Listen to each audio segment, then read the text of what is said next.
The hospital called me at 2:17 in the afternoon and told me that a woman I hadn't seen since high school was lying unconscious behind their doors.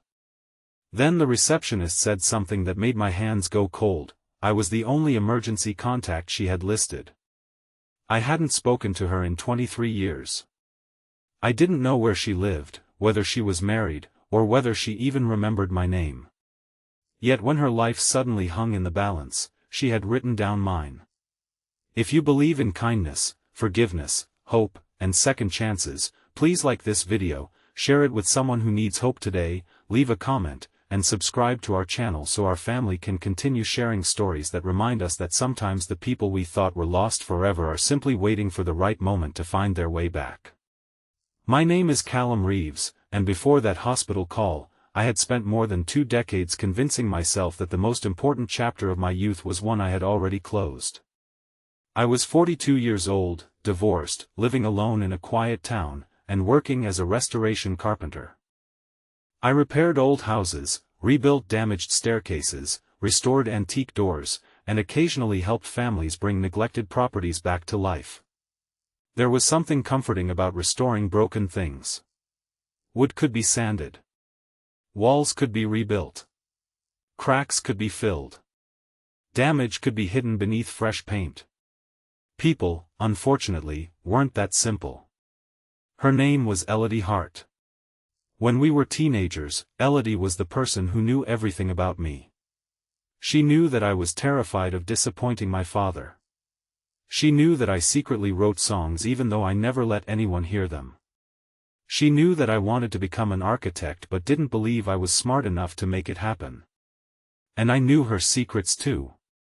I knew she kept every birthday card anyone had ever given her. I knew she cried whenever she saw injured animals. I knew she wanted to study nursing because she had spent years caring for her grandmother, and I knew she had a habit of pretending she wasn't scared whenever life became overwhelming. We met in the school library when we were 16. She was searching for a book she couldn't find, and I helped her reach the top shelf. That simple moment somehow became the beginning of a friendship that felt bigger than anything either of us understood. We spent almost every afternoon together. We walked home beneath the trees, studied for exams, shared cheap sandwiches, and talked about the future as though we had already been promised one. Then senior year arrived. Everything changed in a matter of weeks. Elodie's grandmother became seriously ill, and her family was struggling financially. At the same time, I received an opportunity to leave town for a university architecture program. I was excited, but instead of sharing that excitement with Elodie, I became afraid. I thought leaving would mean losing her. I wanted her to promise that nothing would change, and when she couldn't make that promise, I interpreted her uncertainty as rejection. The worst day came after graduation rehearsals. I had overheard Elodie talking to a teacher about moving away. She said she couldn't wait to leave and start over. I never heard the rest of the conversation. I didn't know she was talking about escaping the financial problems that had consumed her family. I didn't know she had been accepted into a nursing program in another city. I only heard what my wounded heart wanted to hear. I confronted her. She tried to explain. I refused to listen. I told her she had always wanted a life without me and that I hoped she got everything she wanted. The look on her face stayed with me for years. She didn't argue. She simply walked away. The following week, I left for university. We never spoke again. For years, I told myself I didn't care. That was a lie. Sometimes I searched her name online. Sometimes I wondered what happened to her. Sometimes, while driving through our old town, I would pass the school and remember the library where we met. But every time I thought about contacting her, pride stopped me. I told myself that if she wanted me in her life, she knew where to find me. Then came the hospital call. I was standing at a worksite inspecting the foundation of an old Victorian house when my phone rang. The hospital representative explained that Elodie had collapsed while working at a community clinic. She had suffered a severe medical emergency and was being treated immediately. I asked who her family was. There was a pause. Her parents were gone. Her grandmother had died years earlier. She had no spouse. No children. No sibling nearby. Then the receptionist told me that I was listed as her emergency contact. I couldn't breathe for a moment. I drove to the hospital without even changing out of my dusty work clothes. When I reached the emergency department, a nurse led me through a corridor toward a consultation room. A doctor explained that Elodie had suffered a serious cardiac event. She had been stabilized, but the next 24 hours were important. I stood there feeling like someone had taken a wrecking ball to the wall I had spent 23 years building around my memories. When they finally allowed me to see her, she was unconscious. I stood beside her bed and looked at the woman I had once known as a teenager. She looked older, of course. We both did. Her hair had become darker at the roots and silver near the temples. There were faint lines around her eyes. But beneath all of that, I could still recognize the girl who used to laugh whenever I tried to tell a serious joke. I sat beside her. I didn't know what to say. So I told her everything. I apologized for the way I had left. I admitted I had been immature. I admitted I had been jealous of her dreams because I was afraid they would take her away from me. I told her I had thought about her more times than I could count. And then I did something I hadn't done since high school. I cried. Elodie remained unconscious. But the next afternoon, her fingers moved. Then her eyes opened. She looked at me for several seconds without recognizing me. Then something changed. Her eyes widened. She whispered my name. I felt 23 years disappear in an instant. The first few days were difficult. Elodie was weak and frightened. She had survived the worst, but the doctors needed to determine why it had happened and whether she would require further treatment. I visited every afternoon. At first, she seemed uncomfortable around me. I understood. We had decades of silence between us. Eventually, she began telling me about her life. She had become a nurse. Not because she had forgotten her childhood dream, but because she had never stopped caring about people who were hurting. She had spent years working in community clinics, often helping people who couldn't afford private treatment. She had never married. She said life simply never unfolded that way.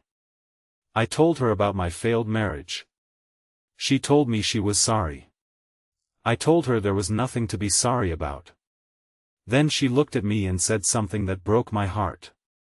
She told me she had kept my emergency contact information all those years. I couldn't understand why. She explained that after graduation, she had tried to reach me several times. She had written letters. She had called an old number. She had even visited my parents' house once, but my family had already moved. Eventually, she stopped trying. But she never removed my name. She said she couldn't bring herself to replace it with someone else. I asked why. She smiled sadly and explained that even though we had stopped speaking, I had once been the person she trusted most in the world. That was the moment I realized how much damage my pride had caused. I had spent 23 years thinking she had forgotten me. She had spent 23 years carrying a piece of our friendship. But there was another secret. Elodie had kept something else. A small envelope. Inside was a photograph from our final year of school. We were sitting beneath the old oak tree, laughing at something neither of us could remember. On the back, she had written a sentence. She had written that no matter where life took us, she hoped we would never become strangers. I couldn't stop crying when I read it. I apologized again. This time, she didn't simply forgive me. She told me that she had needed to forgive herself too. She had spent years believing that maybe she had failed me somehow. She wondered whether she should have fought harder to keep our friendship alive. I told her that none of it had been her fault. We were children trying to make adult decisions with hearts that didn't know how to handle fear. That realization changed something between us. After Elodie was discharged from the hospital, I helped her return home. Her apartment was filled with books, plants, old photographs, and artwork from children she had cared for over the years. On her refrigerator were dozens of thank you notes from families. I realized that while I had spent 23 years trying to rebuild physical things, Elodie had spent 23 years rebuilding people. She had quietly become the person she always wanted to be. And I had missed all of it. But maybe the story wasn't over. Her doctors recommended that she reduce her workload and focus on recovery. Elodie resisted. She had spent her entire life taking care of everyone else and didn't know how to accept help. So I helped. I cooked. I drove her to appointments. I repaired the broken steps outside her apartment. I fixed the loose window in her living room. And slowly, ordinary things began healing extraordinary wounds. One afternoon, Elodie asked me to take her somewhere. We drove to our old high school. The building looked smaller than I remembered. The hallways had been renovated, but the library still stood in the same place.